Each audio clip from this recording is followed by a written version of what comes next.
All right, welcome to the third review of the evening. Of this time is Clutter 12. It's about time, collector's edition.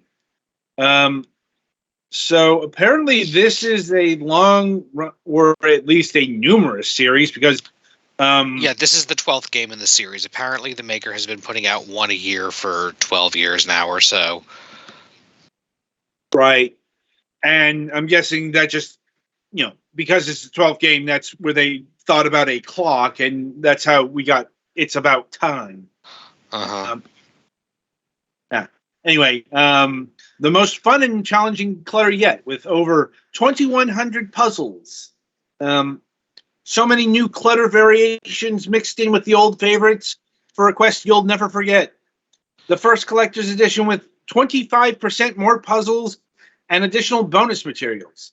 As always, the clutter levels are highly addicting and replayable. In addition, there are sliders, square jigsaws, and box quotes included. And wait until you see the spirals, singletons, and portals. You've never seen a clutter this fun and challenging. As always, the options let you play clutter the way you want. And favorites are back so you can collect the puzzles you want to play again and again and again.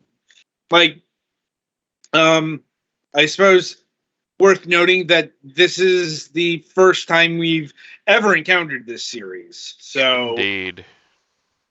So we have yeah, no. this is matching puzzles. Like 90% of it is matching puzzles. There are also a couple of other rearranging puzzles. The puzzles vary by what the design on it is, and then also by like how many and what other kinds of things there. Like what's in the puzzle that you aren't trying to match, what's in the puzzle that you are trying to match, other things like that. And then there are varying gimmicks, like whether stuff can be completely overlapping, whether you can drag pieces around, whether the background is moving. It also gives you control over whether the stages are timed. By default, they are, but I'm not fast at this, so I turned that off.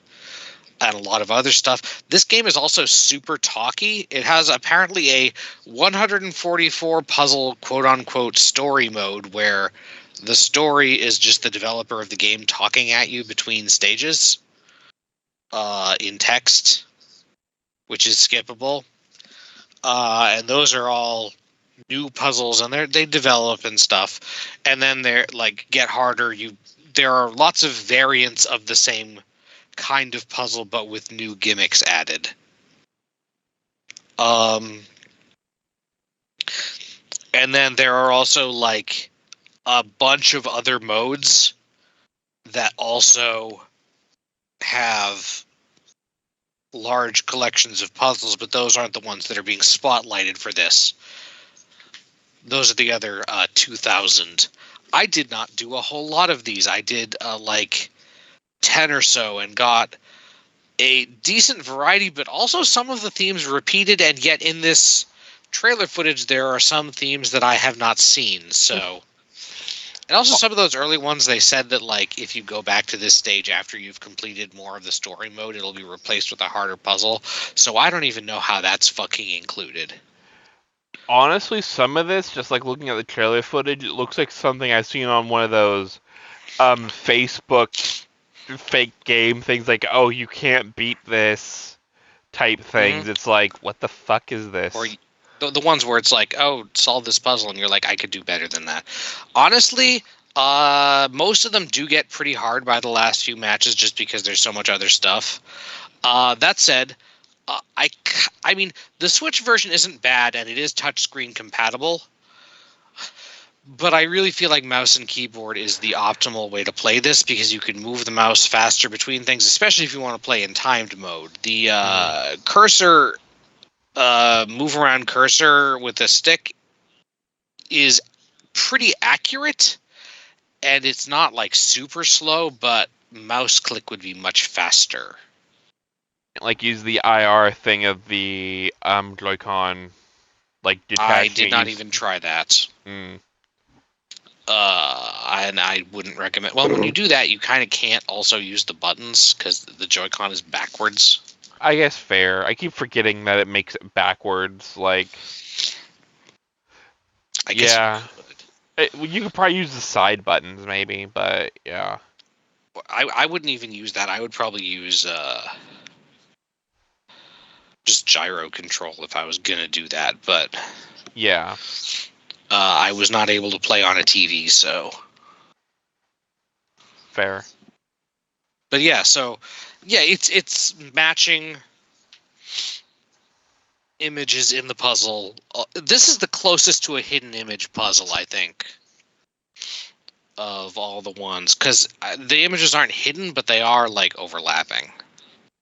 Out of the latest batch of Ocean Media games.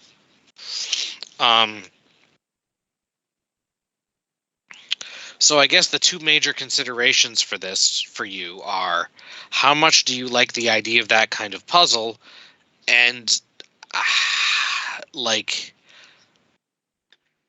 how okay are you with really games that like talk at you in between puzzles about what's going on, kind of, but also like little tidbits about the development story or how they came up with the idea. Like, for example, the one that it comes back to every so often, because we're on a loop of coins on cushions being matched, where there are different coins and different cushions and you have to match perfectly. Apparently that's derived from two previous puzzles or something that got combined, and then also from the idea of having coins lost in your cushions, I guess.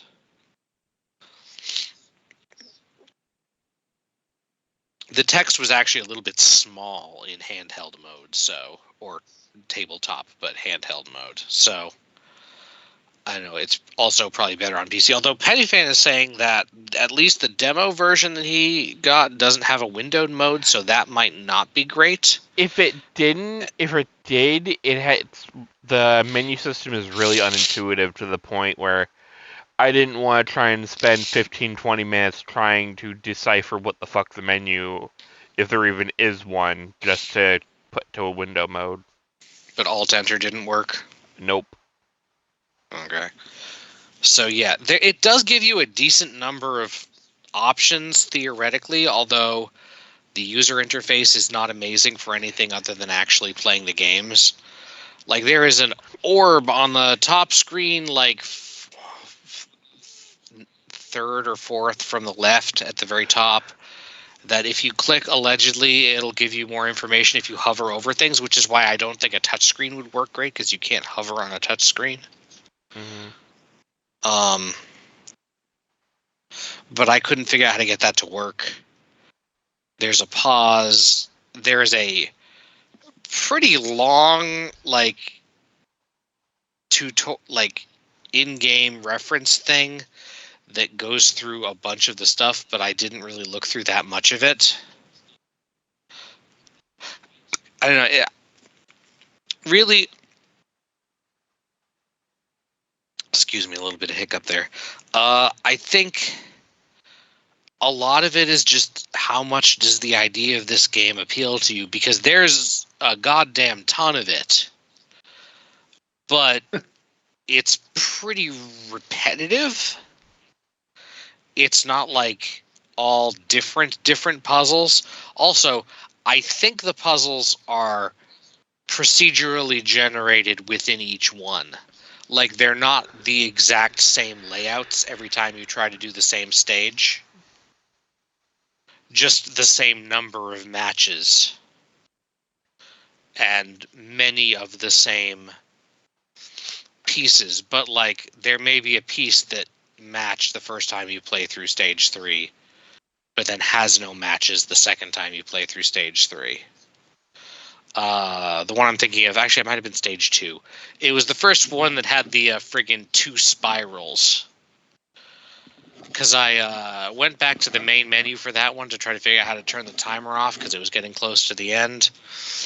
And when I went back into the thing, because it's harder to find things that are matching when they're all moving, and there are about half of the things on the screen don't actually have any matches. But anyway, when I came back to it, a lot of the ones that I had matched the first time were still there, but now had no matches. So It's not like a jigsaw puzzle where the pieces are all the same every time. I don't know. Also, yes, the vertical slices one is probably the most different puzzle out of the ones that I did. And also, the first time you do that, it friggin' literally uses a page from the help manual as the puzzle. But it says that it won't be that if you come back to it later, so I don't know.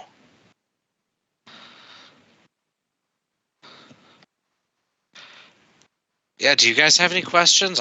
There's not a whole lot to say about this. There's a lot of game here, but it's definitely not for everybody if you're not into this kind of puzzle. Yeah, this looks more like something you would need to play for a little bit before you can really comment on.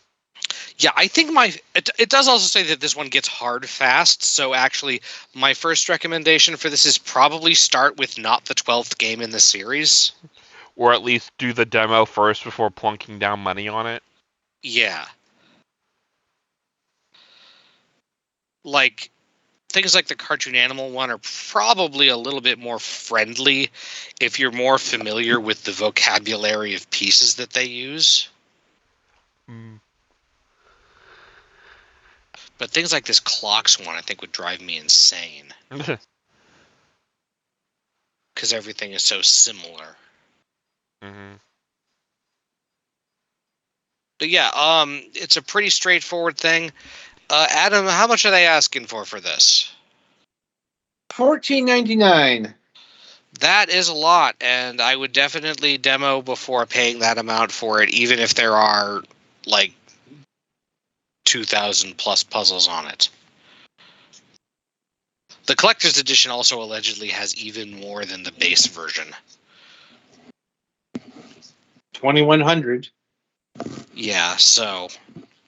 Well, there are 12 different modes, and the slightly awkward way on the switch of selecting this is on the main menu using left and right on the D-pad. And that there's a big clock on the D-pad, and that moves the hour hand to the different numbers that are the different puzzle modes or whatever, where one is story mode. And then there are like 3 extra clocks for collector's mode. One of which is favorites, which is possibly literally the same puzzles from previous games.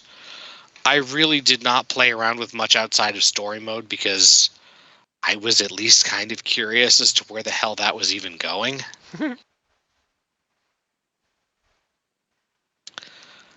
So yeah, it's not bad, but that's kind of a big investment if you're not 100% sure you're going to be captivated by object matching puzzles. And the statement about maybe starting slightly earlier in the series stands. I think that's where I would come down at. All right, then. So, anything more to say on Clutter 12 here? I don't think so. Okay. Right, so that'll about do it for this. Be sure to tune in after the break as we review Bat Boy.